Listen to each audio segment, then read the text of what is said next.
पानी और तेल दोनों पृथ्वी के भीतर से आते हैं। यद्यपि वे कई तरह से समान हैं, किंतु वे अपनी प्रकृति और अपने उद्देश्य में एक दूसरे से अलग अलग हैं।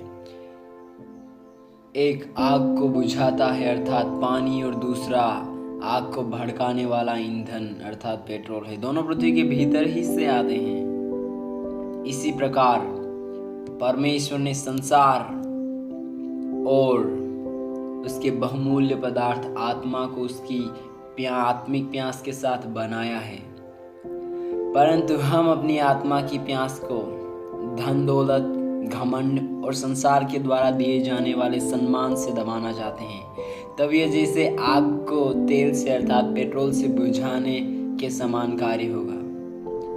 मनुष्य की आत्मा की प्यास बुझती नहीं है, इसलिए मनुष्य संसार के अंदर अपनी आत्मिक प्यास को बुझाने की कोशिश करता है। संसार की वस्तुओं में वो अपनी आत्मा की प्यास बुझाना चाहता है। आत्मा अपनी इच्छा अनुसार केवल अपने सृजनहार ही में शांति और संतुष्टि को प्राप्त करेगी।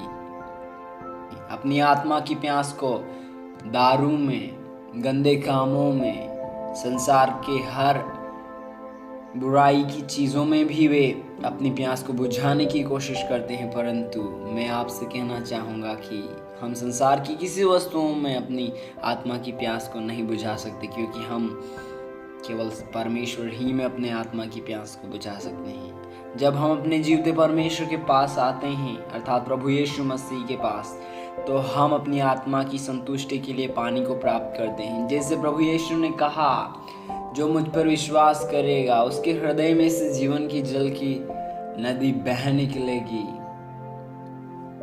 सांसारिक पानी हमारी प्यास को नहीं बुझा सकता।